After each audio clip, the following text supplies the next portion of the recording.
So now I will again just revise what topic we have studied in our last lecture. We have discussed about the modes of propagation of electromagnetic signal. So there are actually three modes of propagation of electromagnetic signal, and that is TEM, TM, and TE mode. So what is TEM mode? So that is called as transverse electromagnetic. So transverse electromagnetic means, as we know, electromagnetic signal has two components. One is electrical and another is magnetic. Okay. So electric and magnetic component both are perpendicular to each other, and the direction in which the wave is propagating is perpendicular to both the components. So electrical component and magnetic component are mutually perpendicular to each other, and direction of propagation of the wave is perpendicular to both the components. So here no component is present in the direction of propagation. So such a type of mode of electromagnetic signal transmitted through space or through air medium. Okay, but this TEM mode we cannot transmit through waveguide. The reason of it is both the components are perpendicular to each other, hence they may be shorted to the conducting plane of the waveguide. Waveguide के चारों भी plane रहते हैं, अंदर से वो क्या रहते हैं, कंडक्टिंग प्लेन रहते हैं. तो इलेक्ट्रिक फील्ड और मैग्नेटिक फील्ड दोनों एक दूसरे, दोनों भी वो प्लेन को पैरेलल रहते हैं, इसलिए वो शॉर्ट होते हैं अंदर से. और वो अगर अंदर से शॉर्ट हो गए तो इलेक्ट्रिक फील्ड भी शॉर्ट हो जाएंगी और मैग्नेटिक फील्ड भी शॉर्ट हो जाएंगी. तो दोनों भी शॉर्ट हो गए तो डायरेक्शन ऑफ प्रोपेगेशन में कुछ भी कंपोनेंट नहीं बचेगा. तो इसलिए ट्रांसवर्स इलेक्ट्रोमैग्नेटिक मतलब टीईएम मोड जो है वो वेवगाइड के अंदर से ट्रांसमिट नहीं हो सकता. ये बात आप याद रखो क्योंकि एग्जाम में पूछते हैं. So it's very important to know why the TEM mode can not be transmitted through waveguide. The reason of it is in TEM mode, electric and magnetic components are mutually perpendicular to each other and their direction of propagation is mutually perpendicular to both. So जब waveguide के अंदर से ये wave जाएंगी तो electric और magnetic field दोनों भी उस वेवगाइड के जो कंडक्टिंग सरफेस है उसको पैरेलल रहेंगी और वो उसको शॉर्ट हो जाएंगी. और शॉर्ट हो जाने के बाद उसका वोल्टेज जीरो हो जाता है. हमको मालूम है कि what is the voltage in short circuit. Short circuit में वोल्टेज ऑलवेज जीरो रहता है. ओके, तो वहाँ पे इलेक्ट्रिक फील्ड भी शॉर्ट हो जाएंगे, मैग्नेटिक भी शॉर्ट हो जाएंगे, तो वोल्टेज जीरो रहेगा. तो डायरेक्शन ऑफ प्रोपेगेशन में कोई कंपोनेंट ही नहीं बचेगा. व्हिडिओ बंद करून ठेवला मी. ओके, ऑडिओ आहे. Yes. then we studied TE mode. So in TE mode, as we know, transverse electric mode. In this mode, the electric component is mutually perpendicular. Electric component is perpendicular to the direction of propagation, and in the direction of propagation, magnetic component is there. So wave transmits or propagates with the direction of propagation of the magnetic component. Okay, so जो magnetic component है वही direction of propagation रहेंगी. तो direction of propagation में magnetic component रहेगा और electric component उसको perpendicular रहेगा. मतलब परपेंडिकुलर का मतलब होता है transverse. That's why it is called as transverse electric. And next is a transverse magnetic. In transverse magnetic the magnetic component is transverse, means perpendicular, and in the direction of propagation electric component will be there. So wave will propagate in the direction of propagation of electric component and magnetic component will be transverse. Okay, that is called as TM mode. So in our last lecture we have discussed the different modes, what the meaning of that mode. Then we have discussed the different sub modes, that is M and N. So this is the TEM comma N. So what is the meaning of that M comma N or MN? So these are the sub modes. Okay, and that sub modes are nothing but the number of half wavelength along A is called as M, and the number of half wavelength along B is called as N, where A and B are the dimension of the waveguide. So A is the width of the waveguide. So here you can see in the diagram, A is the width of the waveguide and b is the height of the waveguide. Okay, so here in this diagram you can see TE10, TE suffix 10. So this 1 is the value of m and this 0 is the value of n. So this diagram can reveal this. Here you can see only one half wavelength is there. That's why m is equal to 1. So this one half wavelength is along a dimension a, that is width. That's why m is equal to 1. And here no half wavelength is present along b dimension b, means height. So n is equal to 0. So you can write or draw the waveform or this Morse diagram for TE10. Again, for TE20 here, you can see there are two half wavelength. This one is first half wavelength and this one is second half wavelength. So there are two half wavelength along A. Hence, m is equal to 2. Value of m is 2 here. And no half wavelength along B is present. That's why n is equal to 0. So this is the mode diagram for TE20. So similarly, we have feed patterns. So feed patterns for this TE10 is, as we know, electric component is transverse. This is TE, means transverse electric, means electric component is transverse, and in the direction of propagation there is a magnetic field. So here electric field is always in the form of lines of force. So here when the amplitude is larger, when amplitude is at the peak, then there is a density of electric lines of force is large, and as the amplitude decreases, so at the wall of the waveguide the electric field intensity is decreasing. So always remember, at the center of the waveguide electric field intensity is larger and it decreases as we move from center to the wall of the rectangular waveguide. Okay, so ये समझ में आ गया आपको यहाँ तक? तो ये feed pattern हो गया जहाँ पे इलेक्ट्रिक लाइंस ऑफ फोर्स दिखा है. ये जो एरो दिख रहे हैं आपको, that is the electric lines of force, और वो सेंटर में ज्यादा है क्योंकि सेंटर में एम्पलीट्यूड वेव का ज्यादा है, इसलिए वो सेंटर में उसका कॉन्सेंट्रेशन ज्यादा है. कॉन्सेंट्रेशन मतलब उसकी डेंसिटी ज्यादा है. तो नाउ ये this is the second feed pattern. ये TE20 मोड की फीड पैटर्न है. इसमें देखो पहले जो फर्स्ट हाफ वेवलेंथ है, उस हाफ वेवलेंथ में जब पीक एम्पलीट्यूड ज्यादा है तब कॉन्सेंट्रेशन ऑफ और density of the electric lines of force is large. और ये जो निगेटिव पीक है और निगेटिव हाफ वेवलेंथ है, उसमें जो डायरेक्शन है इलेक्ट्रिक लाइंस ऑफ फोर्स की वो अपोजिट है, और at the negative peak of this half wavelength the concentration of electric lines of force is again more. So at the wall, near to the wall, the electric field intensity is very very low, or it decreases from center to wall, and at the center it is maximum. Okay, then here we have also studied the different definitions of m and n, where m indicates the number of half wavelength loops across the width of guide. Width of guide means the dimension a, and n indicates the number of loop across the height of the guide, or no E field patterns across b dimension. So height of the guide means b dimension. Okay. So these are the a and b and m and n.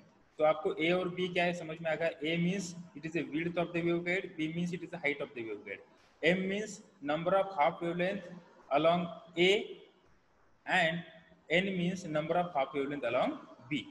Okay, so here next diagram is the next diagram. This is the waveguide, rectangular waveguide, and in this rectangular waveguide you can see this is the loop.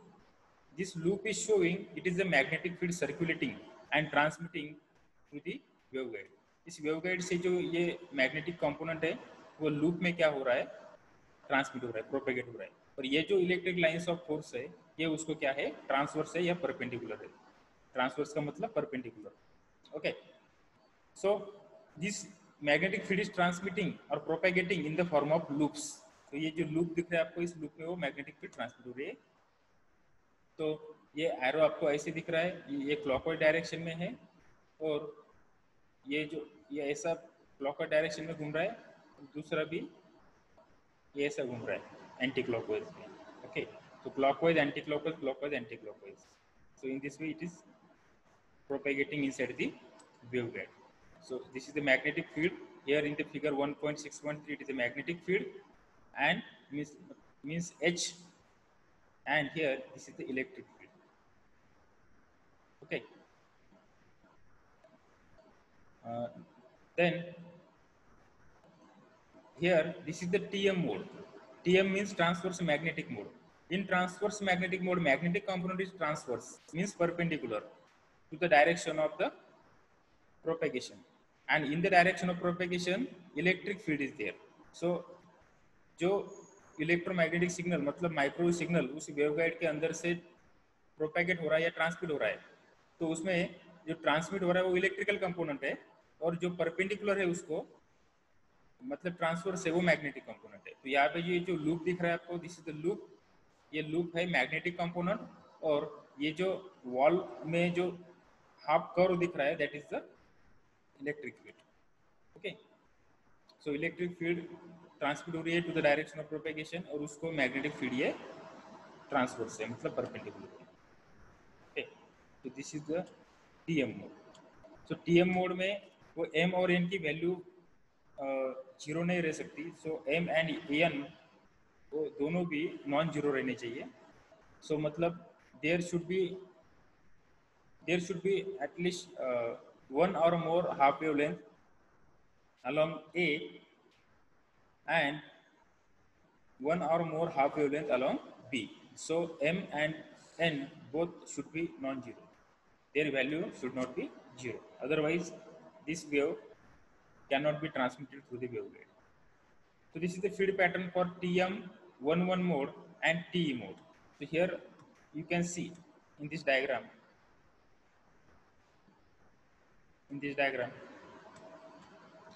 TM11 mode.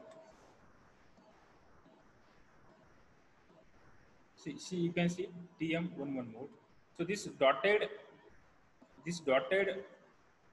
circle shows H lines, and this broad or continuous line shows E lines. So H line means magnetic lines, magnetic components, and E lines means electric component. Okay, so here this outward direction, this dot indicates outward direction, and this cross indicates inward direction. Okay, so these are the representative symbols here. So this dark spot or dot represents the outer direction of the components, and this cross indicate inward direction. Okay, and lines, this dash line shows H lines, and this continuous line shows E lines. E means electrical, H means magnetic. So this is we use for this diagram. But first of all, we will see this diagram 1.6.5a TM11 mode. So this is the feed pattern for TM11 mode. तो देखो इसमें ये जो broad में दिख रहा है आपको इलेक्ट्रिक फील्ड है. अब ये TM11 है, मतलब क्या, यहाँ पे एक मैग्नेटिक कंपोनेंट एक हाफ वेवलेंथ अलोंग ए है और एक हाफ वेवलेंथ अलोंग बी है. So one half wavelength along A and one half wavelength along B. अब देखो TM11 मोड, तो यहाँ पे ये पूरा एक मैग्नेटिक लाइंस ऑफ फोर्स है. So this is one half wavelength along A. Okay, और यहाँ पे जो इलेक्ट्रिक कंपोनेंट है जो उस वॉल से जा रहा है, तो साइड के वॉल से बाउंस बैक होके जा रहा है, मतलब उस वॉल से रिफ्लेक्ट होके फिर से एक लूप बना के फिर से वॉल पे रिफ्लेक्ट होके ऐसे रिफ्लेक्ट होके जा रहा है. सो वो हो गया आपका half wavelength along B. Okay, so ये आप ये वेव कैसी है आप उसको थोड़ा इमेजिन करो. ये ऐसी जा रही है, ये कैसी है, ये ऐसी जा रही है. तो यहाँ से ऐसा कर होके यहाँ रिफ्लेक्ट हो रही है, और फिर से ऐसा यहाँ से यहाँ जा रही है. तो इसको हम इधर से देख रहे हैं तो ये हमें ऐसी नजर आ रही है. Okay, so you can imagine it. So ये ऐसी जा रही है, और वो मैग्नेटिक लाइंस जो है लूप, ये जो आप यहाँ पे दिख रहे हैं, ये ऐसा लूप जो है ये कैसा है, परपेंडिकुलर है या मतलब हॉरिजॉन्टल है या वर्टिकल है. तो ये वर्टिकल है, मतलब ये परपेंडिकुलर है, it is not a parallel. So ये आप देख सकते हैं यहाँ पे ऐसा ये लूप है. सो एक लूप मतलब एक हाफ वेवलेंथ, ओके। और अगर यहाँ पे दो लूप रहते ऐसे तो वहाँ पे दो हाफ वेवलेंथ रहते, ठीक है, क्योंकि एक पॉजिटिव के लिए लूप रहता है, एक निगेटिव के लिए लूप रहता है। अब ये लूप अगर सपोज ऐसा रोटेट हो रहा है क्लॉकवाइज डायरेक्शन में तो ये पॉजिटिव पीक होगी, और अगर वो यही लूप अगर एंटी क्लॉकवाइज डायरेक्शन में रोटेट होता है तो उसे निगेटिव पीक बोलते हैं। तो ये वेव ऐसी ट्रांसमिट होगी। यहाँ पे एक ही लूप है, एक लूप का मतलब होता है एक हाफ वेवलेंथ, तो एक के अलॉन्ग एक हाफ वेवलेंथ हो गई, क्योंकि ये एक ही लूप है, तो एक लूप है मतलब एक हाफ वेवलेंथ है, ओके। और ये जो इलेक्ट्रिक लाइन्स ऑफ फोर्स है वो ऐसी जा रही है, तो that is also the only one.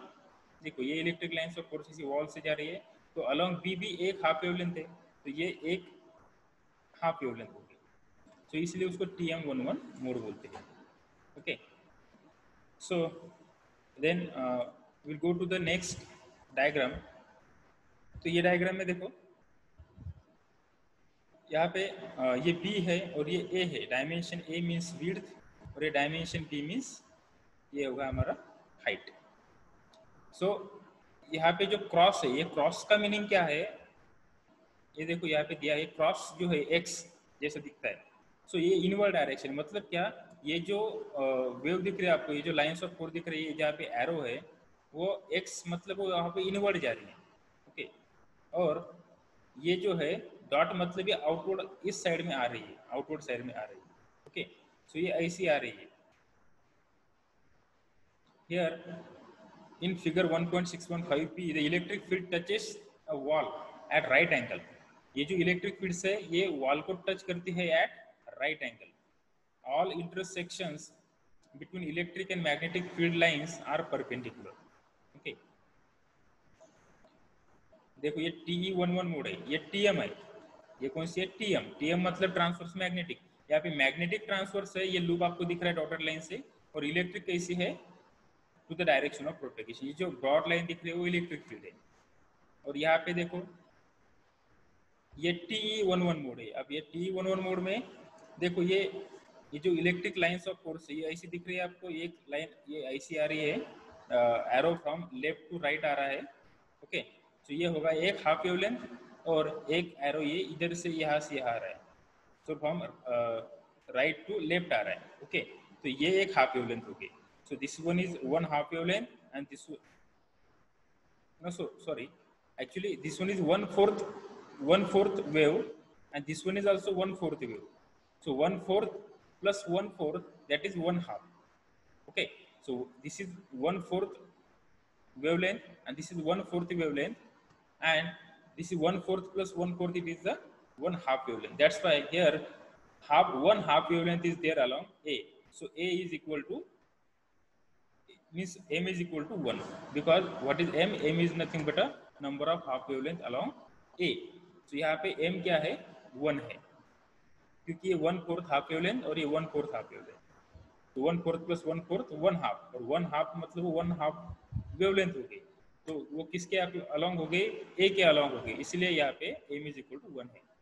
और यहाँ पे भी देखो आप B के अलॉन्ग देखो, यहाँ पे भी एक हाफ वेवलेंथ 1/4 हाफ वेवलेंथ है, और यहाँ पे भी 1/4 हाफ वेवलेंथ है, तो 1/4 plus 1/4 1 हाफ, तो 1 हाफ वेवलेंथ अलॉन्ग B है, इसलिए N is equal to 1 है।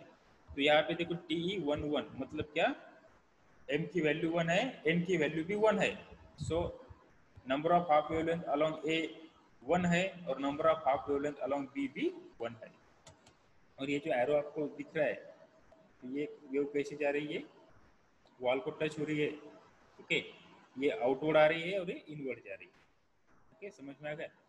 और ये जो घूम रही है यहाँ पे मैग्नेटिक फील्ड, ये मैग्नेटिक फील्ड जो घूम रही है, that is transmitted in the direction of propagation. ये डॉटेड लाइन से आपको दिख रही है, देखो ये ऐसी जा रही है, ऐसी जा रही है, ये ऐसी, ये ऐसी जा रही है, और ये ऐसी, ओके। क्योंकि ये मैग्नेटिक फील्ड इसके लिए है, ये दो 1/4 हाफ वेवलेंथ के लिए, ये 1/4 वेवलेंथ और ये 1/4 वेवलेंथ के लिए, और ये जो है ये इन दोनों के लिए, ये यहाँ से यहाँ ट्रांसमिट होगी और ये ऐसी ट्रांसमिट होगी, ठीक है।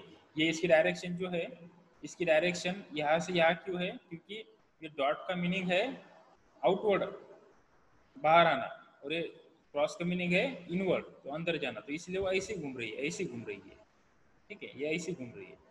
और ये कैसे घूम रही है, ये डॉट मीन्स आउटवर्ड है और ये जो क्रॉस मीन्स ये इनवर्ड है, तो वहां से आउट आके इन जा रही है, तो इसलिए वो ऐसे घूम रही है। तो ये जो डायग्राम हमने देखा था ये ऐसा है, यू कैन इमेजिन ये ऐसी है, ठीक है। सो नेक्स्ट, सो आपको अभी फीड पैटर्न समझ में आ गया, TM11 का फीड पैटर्न कैसे है। TM में नंबर ऑफ हाफ वेवलेंथ वो मैग्नेटिक कंपोनेंट के अकॉर्डिंगली लेते हैं और इलेक्ट्रिक में number of half wavelength electric component के अकॉर्डिंगली लेते हैं, ओके। सो नेक्स्ट है यहाँ पे देखो, here in the figure 1.6.5 there are two half wave variations of electric and magnetic field in xy plane। तो यहाँ पे ये जो डायग्राम देखो आप, ये डायग्राम किसकी है, TE20 मतलब यहाँ पे m इज इक्वल टू क्या है, जो 2 है और n इज इक्वल टू 0 है, मतलब there is no half wavelength along n and there are two half wavelength along m along a, so that's why m is equal to 2। तो यहाँ पे देखो ये डॉट मीन्स आउटवर्ड और एक cross means inward, तो ऐसी वेव आएंगी और ऐसी जाएंगी, ठीक है। फिर से क्रॉस मीन्स इनवर्ड और डॉट मीन्स आउटवर्ड, तो ये ऐसे आएंगी और ऐसी जाएंगी और यहाँ से ऐसे आएंगी और ऐसे जाएंगी, ठीक है। तो ये होगा, देखो ये फर्स्ट हमारा ये होगा एक हाफ वेवलेंथ और ये होगा दूसरा हाफ वेवलेंथ, ठीक है। तो this one is one half wavelength, ऐसा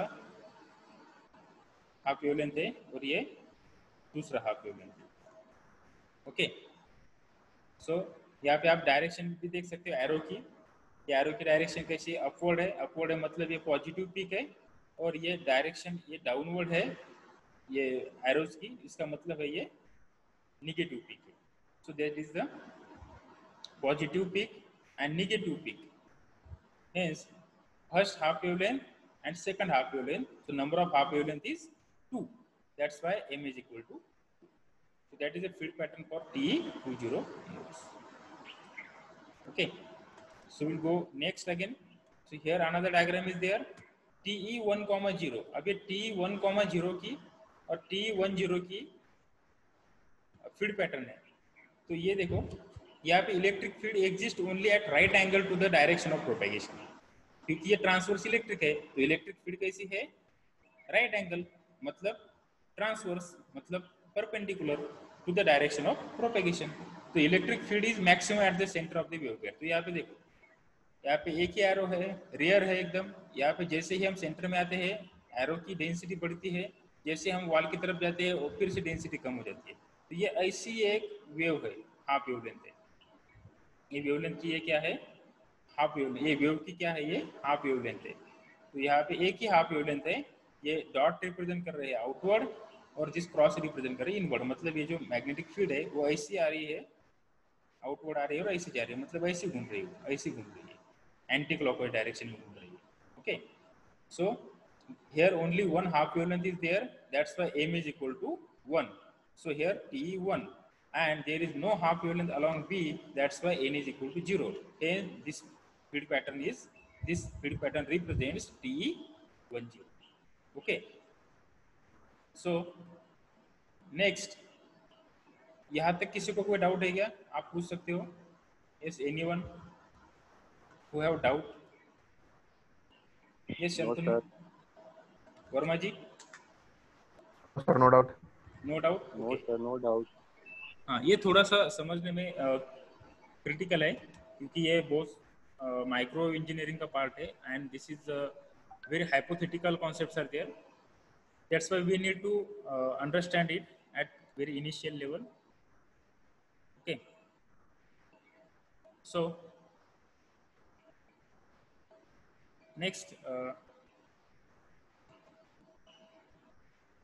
डोमिनेंट मोड, अब नेक्स्ट हम देखेंगे कि डोमिनेंट मोड क्या होता है। अब आपको मोड समझ में आ गया क्या है, मोड ये क्या है, ये mode is nothing but it is the way in which the signal is transmitting और propagating through the waveguide, that is called as mode. अब यहाँ पे जो डोमिनेंट मोड है वो डोमिनेंट मोड हमें देखना है, तो डोमिनेंट मोड के लिए हमें ये इक्वेशन मालूम होना चाहिए, हमें कट ऑफ फ्रीक्वेंसी क्या है मालूम होना चाहिए, और कट ऑफ वेवलेंथ क्या है मालूम होना चाहिए। तो हम उसके लिए कट ऑफ फ्रीक्वेंसी और कट ऑफ वेवलेंथ की इक्वेशन देखेंगे, ठीक है। तो ये यहाँ तक आपको समझ में आ गया है। तो हम जो डेफिनेशन है वो देखेंगे, cut off frequency of waveguide. So some important definitions. These definitions are very important to understand the nature of the signal transmitting through the waveguide. So here, this is the basic equation, cutoff frequency equation. So I have already explained it to you in 2-3 lectures before. Cutoff frequency. What is cutoff frequency? Cutoff frequency is nothing but it is the minimum frequency which can be transmitted through the waveguide. जो minimum frequency waveguide से transmit हो सकती है उसको cut off frequency बोलती है।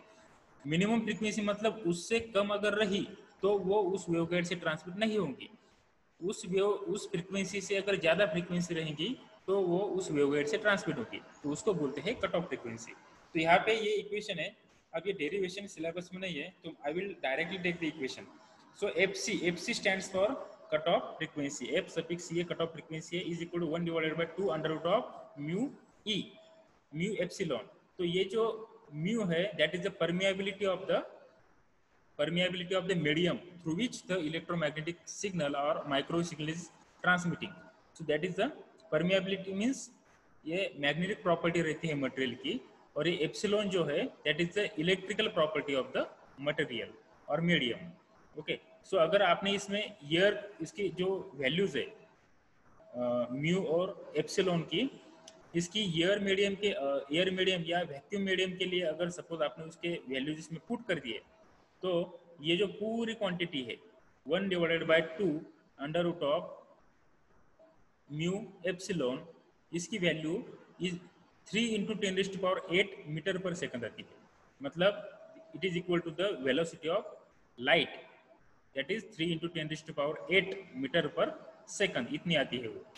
और वो वैल्यू जो है लाइट की मतलब इलेक्ट्रोमैग्नेटिक सिग्नल की जो वैल्यू है वो वैक्यूम में सबसे ज़्यादा रहती है, और सबसे ज़्यादा वैल्यू कितनी रहती है उसकी 3 into 10⁸ metre per second. Under root of m square by a square plus n square by b square, where m and n are the modes or submodes. M stands for number of half wavelength along a dimension and n represents the number of half wavelength along b dimension, and where a and b are the dimensions of the waveguide, where a is the width of the waveguide and b is the height of the waveguide. So the unit of this is hertz, Hz. So for TM11 mode, अगर ये हो गए cut off frequency का equation, तो अब यहाँ पे हम देखेंगे TM फॉर टी मोड,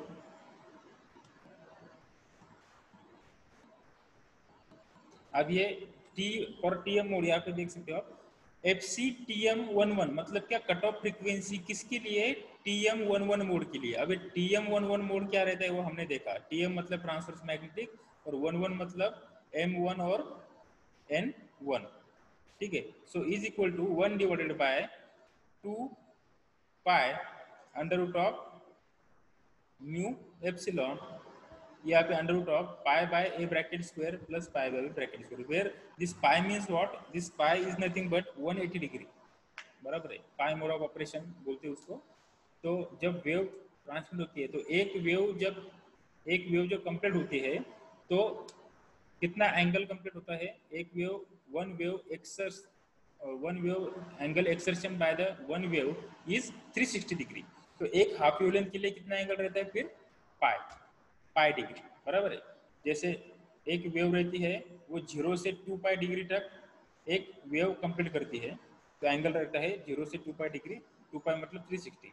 और अगर हाफ वेव रहती है तो हाफ वेव का एंगल रहता है पाई, इसलिए यहाँ पे पाई दिया है, क्योंकि m क्या है 1 है, 1 मतलब हाफ वेवलेंथ है, हाफ वेवलेंथ मतलब हाफ वेवलेंथ कंप्लीट करने के लिए एंगल कितना आता है, कितना खर्च होता है एंगल, या वो होता है पाई, तो इसलिए यहाँ पे पाई दिया। और एन भी यहाँ पे 1 ही है, मतलब वो एंगल भी वहाँ पे भी एक हाफ वेवलेंथ है अलोंग बी, इसलिए वहाँ पे भी कितना एंगल कंप्लीट हो रहा है, वो है पाई, इसलिए यहाँ पे पाई दिया है, ठीक है। और टी मोड, अब यहाँ पे टी मोड में देखो आप एफ सी टी ई 10, अब 10 मतलब यहाँ पे एन 0 है, ओके। तो is equal 1 divided by 2 under root of mu e, so pi by a. अब यहाँ पे ये जो कंपोनेंट है एन, ये 0 रहेगा। अब ये 0 है मतलब ये पूरी टर्म 0 ही हो जाएगी। अब ये पूरी टर्म 0 हो गई तो ये जो under root of mu square, under root of pi square by a square और under root of pi by a whole square, ये अंडर रूट के बाहर आ जाएंगे तो क्या रहेगा, पाई बाय ए रहेगा, ठीक है। तो पाई बाय ए, अब यहाँ पे जो पाई है वो बाय मिस्टेक्स आ गया है शायद, तो this is by mistake. So F C T E 01 है, अभी यहाँ पे टी 01 मोड में यहाँ पे अभी एम 0 है और एन 1 है, तो यहाँ पे देखो 1 divided by 2 under root of mu epsilon, तो यहाँ पे ये कंपोनेंट 0 रहेगा क्योंकि एम 0 है मतलब ये पूरी टर्म 0 रहेगी। और ये जो pi by B whole square under root में है वो अगर बाहर आ गया तो उसका सिर्फ पावर जो 2 है वो निकल जाएगा, तो यहाँ पे रहेगा पाई बाय बी, बराबर है। तो एफ सी टी 01 के लिए 1 divided by under root of mu epsilon into pi by B, तो ये रहेगा। तो यहाँ पे तीनों का कंपैरिजन किया है, तीनों मोड देखो, F C T 10 is less than F C T 01 is less than F C T M 11, okay. तो देखो यहाँ पे सबसे ज्यादा वैल्यू किसकी है, F C T M 11 mode की, तो ये जो वैल्यू है एफ सी टी एम 11, इसकी वैल्यू सबसे ज़्यादा है क्योंकि यहाँ पे यम भी नॉन जीरो है और एन भी नॉन जीरो है, दोनों की वैल्यू सपोज 1 1 है। और यहाँ पे T01 जो है, T01 ये 01 उसकी वैल्यू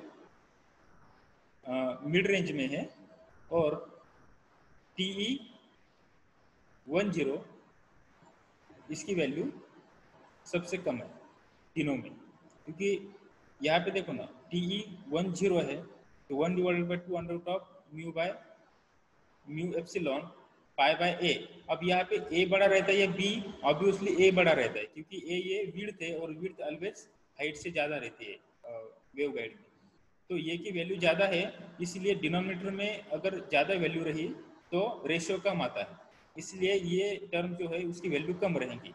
और इसमें देखो एफ सी T01 यहाँ पे क्या है, 1 divided by 2 under root of mu epsilon, ये टर्म सेम ही है, यहाँ पे पाई है वो भी सेम है, सिर्फ यहाँ पे डिवीजन में बी है और बी की वैल्यू ए से कम रहती है क्योंकि बी ए से जनरली आधा रहता है, तो ऑब्वियसली डिनोमिनेटर की वैल्यू अगर कम है तो ये रेशियो ज़्यादा आएगा, इसलिए ये एफ सी T01 ये ज़्यादा है एफ सी T10 से, इसलिए एफ सी T10 से ज़्यादा F C T10 is less than F C T01 is less than F C TM11, so यहाँ पे ये कंपेरिजन दिया है। Okay, therefore lowest frequency which can propagate on the waveguide is FCT10, तो FCT10 ये क्या है, वेवगाइड से फ्लो होने वाली और ट्रांसमिट होने वाली lowest frequency, okay, it is the lowest frequency. तो लोवेस्ट फ्रीक्वेंसी मतलब मैक्सिमम वेवलेंथ, तो that is called as the cut off frequency. तो समझ में आ गया आपको कट ऑफ फ्रीक्वेंसी क्या रहते, तो no energy can propagate in the rectangular waveguide at a frequency below FCT10. This is absolute cutoff frequency of the waveguide. Okay, so FCT10 क्या है, it is the lowest frequency which can be transmitted to the waveguide and that is called as cutoff frequency. Okay, so any doubt?